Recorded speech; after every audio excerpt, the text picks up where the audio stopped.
2026 मध्ये जेवढे पण पेपर झाले मित्रांनो, त्या पेपरमध्ये आपल्याला एक गोष्ट दिसली मागच्या 2023, 24, 25च्या पॅटर्न नुसार. तर 2026 चे पेपर थोडेसे टफ लेवलचे पेपर यायला लागले. कन्सेप्च्युअल अंडरस्टँडिंग जास्त पेपर यायला लागलेले. आता जो 12 जुलैला पेपर झाला गट क मुख्य परीक्षेचा, त्या परीक्षेमध्ये पण अतिशय अवघड पेपर होता. जर तुम्ही जीएसचा पेपर बघितला तर खूप अवघड पेपर होता तो. ठीक आहे, खूप कन्सेप्च्युअल अंडरस्टँडिंग होती, त्यामध्ये लागत होती आणि खूप लेंदी क्वेश्चन विचारले जात आहे. 1 तासाच्या वेळेमध्ये एवढं सगळं करून मार्क्स पाडणं खूप अवघड होऊन जातं. त्याच्यामधलाच एक विषय करंट अफेअर्स आहे. त्या करंट अफेअर्समध्ये 10 पैकी आपल्या बॅचमधून 8 प्रश्न जसे आलेले होते. आपली अतिशय छोटी बॅच असते. 17 महिन्याचं करंट अफेअर्स फक्त 17 तासात कव्हर केलेलं होतं. 17 तासाचे व्हिडिओ होते. 120 पेजेसची पाठपोट नोट्स दिलेली होती तुम्हाला. कारण जर 17 महिन्याचं करंट अफेअर्स तुम्ही जर इयर बुक वाचायला गेले तर ते 700 ते 800 पेजेस तुम्हाला वाचावं लागतील. एवढे पेजेस तुमचे रिव्हिजन कधी होईल? रिवाइज करायला किती अडचण येईल या गोष्टींची? त्यासाठी आपली ही 2022 पासून ही 8वी एडिशन आहे. आपण जी करंट अफेअर्सची बॅच देतो मित्रांनो, ती अतिशय काय म्हणतात त्याला प्रिसाइज फॉर्मॅटमध्ये देतो. एकदम कमी डॉक्युमेंटमध्ये तुम्हाला ते जास्तीत जास्त रिवाइज कसं करता येईल अशा नोट्स देतो. ओके, कारण आम्ही दरवर्षी असं कधीच म्हणते नाही की आमच्या बॅचमधून पैकीचे पैकी क्वेश्चन येतील, पण एवढं नक्की सांगतो की 15 पैकी 10-11 क्वेश्चन तुम्हाला तुमचे नक्की आमच्या बॅचमधून बरोबर येतील. कारण कॉम्प्रिहेन्सिव्ह कव्हरेज राहतं. ज्या ठिकाणी वन लाइनरची गरज आहे, मोठी न्यूज सुद्धा वन लाइनर मध्ये कन्वर्ट करून देतो. बघा या वर्षीचे रिझल्ट कसे आमचे. 15 पैकी राज्यसेवेला 11 प्रश्न आलेले होते. जसले तसे प्रूफ युट्यूबवर टाकलेले, जाऊन बघा. गट ब 10 प्रश्न आले होते आणि आता गट क ला सुद्धा 10 पैकी 8 प्रश्न, म्हणजे हा खूप मोठा रेशो. ज्या मुलाचे 8 बरोबर आलेले, आता करंट अफेअर्सचे ज्यांनी बॅच घेतली त्या मुलांचे कॉल आले, मेसेज आले की सर 9 प्रश्न काहींचे बरोबर आले, काहींचे 7 आले, काहींचे 8 आले. त्या बॅचचा हा फरक पडलाय त्यांना. ठीक आहे, आता याचे प्रूफ काय? आता ही बॅच कोणती? तर ही जी बॅच आहे आपली बघा, MPSC super current affairs batch. जानेवारी 2025 पासून, जानेवारी 2025 ते मे, जान 2025 ते मे 2026 पर्यंत आपण सर्व करंट अफेअर्स यामध्ये कव्हर केलं होतं 17 महिन्याचं. आता येणारी जी गटकची पूर्व परीक्षा आहे 27 सप्टेंबरला होणारी, हिच्यासाठी आपण जून जुलैचं करंट अफेअर्स यामध्ये ऍड करून देणार आहे. म्हणजे तुम्हाला जुलै एंड पर्यंत करंट अफेअर्स करावं लागणार आहे, कारण 1.5-2 महिने आधी पेपर सेट होतो. ठीक आहे, त्याच्या आधीचं करंट अफेअर्स करणं गरजेचं. आणि आयोग काय करायला लागले, मागच्या 1-2 वर्षाचे करंट अफेअर्स विचारायला लागले. त्याच्यामुळे 2 वर्षाचं कव्हरेज अतिशय 140 ते 145 पेजेस मध्ये तुमचं कव्हर करून देणार आहे. 2 महिन्याचं करंट अफेअर्स ऍड करणार. तुम्हाला जर करंट अफेअर्सची बॅच घ्यायची असेल तर ही बॅच घेऊ शकता. कुठे घ्यायची? स्वाध्याय अकॅडमीचा ऍप डाउनलोड करायचा, असा लोगो येईल तिथं. ऑनलाईन स्वरूपाची बॅच आहे, रेकॉर्डेड. आणि जर काही अडचण आली तर आमचा नंबर आहे 95 55 22 15 84. ह्या नंबरवर तुम्ही कधी पण कॉल करू शकता आणि बॅच बद्दल माहिती घेऊ शकता. तुम्हाला पूर्णपणे सहाय्य केलं जाईल. फक्त 299 रुपयाची बॅच आहे. 299 मध्ये 19 महिन्याचा करंट अफेअर्स देतोय. ठीक आहे, आता प्रूफ काय आहे? प्रश्न आल्याचे प्रूफ बघा. पहिला प्रश्न विचारला होता, दुर्गम गावामध्ये शाळाबाह्य मुलींच्या शिक्षणासाठी कार्यरत असलेल्या एज्युकेट गर्ल या स्वयंसेवी संस्थेच्या संस्थापक कोण होत्या? तर कोण होत्या बघा, हे आपलं करंट अफेअर्स, या करंट अफेअर्सच्या नोट्स आहे आपल्या. रॅमन मॅक्सेस पुरस्कारावर आपण हे करंट अफेअर्स दिलेलं होतं. त्याच्यामध्ये एज्युकेट गर्ल्स इथं दिसतंय तुम्हाला. ठीक आहे, आणि याच्यामध्ये त्याचे संस्थापक दिलेले होते सफीना हुसेन. आणि त्याच्यावरच करंट क्वेश्चन विचारला होता, कोण होता संस्थापक एज्युकेट गर्ल्सच्या? तर सफीना हुसेन होत्या. ठीक आहे, हे सांगितलेलं होतं शिकवताना. हे बघा इथं हायलाइट केलेलं होतं. तुम्हाला ब्लँक स्पेस दिलेला होता की याच्यावर प्रश्न विचारला जाईल. ओके, तर हा पहिला प्रश्न. ठीक आहे, हे बघा तसली तसा प्रश्न आलेला होता. दुसरा प्रश्न बघा, कस्तुरी रंगनवर प्रश्न विचारलेला होता, कारण त्यांचं निधन झालेलं होतं त्याच्यामुळे त्याच्यावर प्रश्न आलेला होता. 4 स्टेटमेंट होते, सगळे आपल्या नोट्स मध्ये होते. पहिला बघा त्यांनी काय म्हटलं होतं, TIFR चे परिषदेचे सदस्य होते. हे आपल्या नोट्स मध्ये नव्हतं कारण हे त्यांच्याविषयी स्टेटमेंट नाहीये. पुढचं बघा, 94 ते 2003 इस्रोचे अध्यक्ष होते. इथं बघा 94 ते 2003 इस्रोचे अध्यक्ष, 5वे अध्यक्ष होते.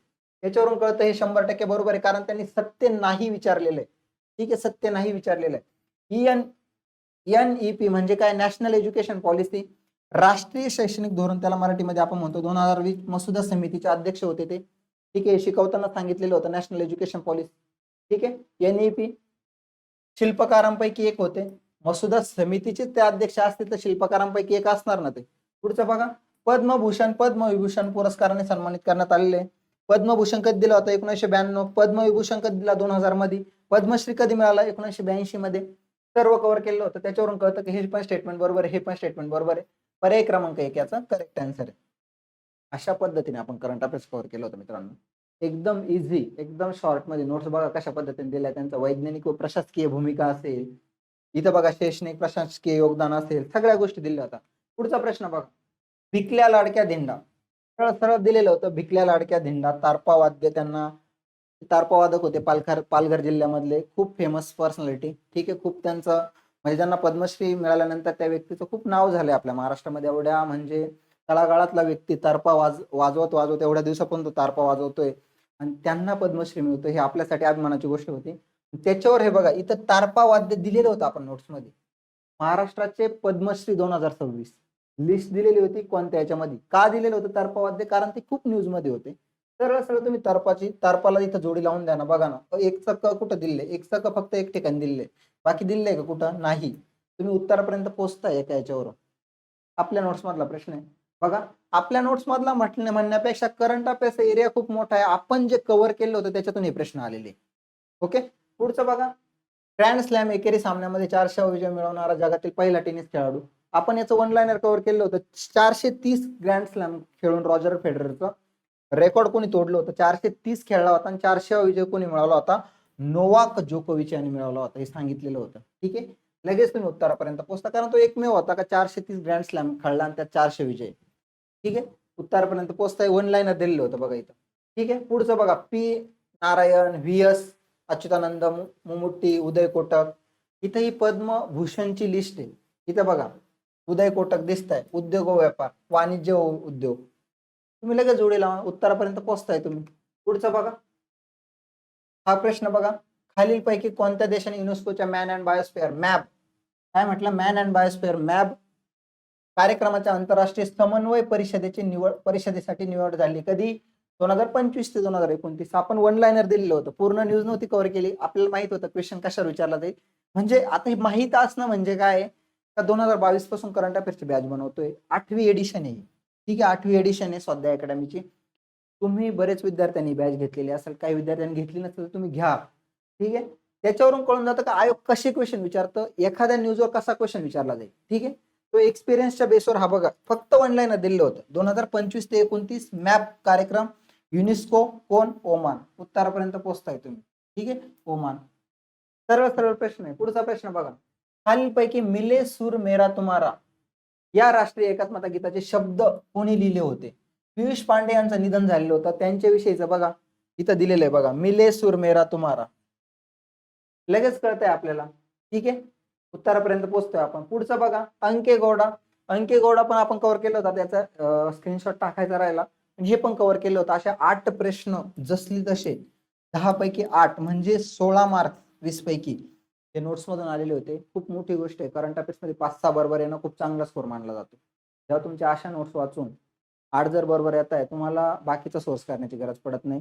येणारी जी गटकची पूर्वपरीक्षा असेल किंवा पुढची कोणती पण परीक्षा असेल, पुढच्या 2-3 महिन्यामध्ये सरळ सेवा वगैरे असतील तुमच्या, तर ही बॅच घ्या. ह्या बॅच मध्ये कम्प्लीट कव्हरेज तुमचं करंट अफेअर्स होऊन जाईल. फक्त 299 रुपयाला बॅच बाळांनो. किती? फक्त 299 रुपयाला बॅच. ही बॅच घेऊ शकता तुम्ही. ठीक आहे, काय अडचण आली तर 95 55 22 15 84 या नंबरवर कॉल करा. ठीक आहे, स्वाध्याय अकॅडमीच्या ऍपची लिंक दिली डिस्क्रिप्शन बॉक्समध्ये, तिथून ऍप डाउनलोड करा आणि तिथं पहिलीच बॅच तुम्हाला सुपर करंट अफेअर्स 2026 दिसेल. ओके, ठीक आहे. आजच्या लेक्चरमध्ये मी इथेच थांबतो. धन्यवाद.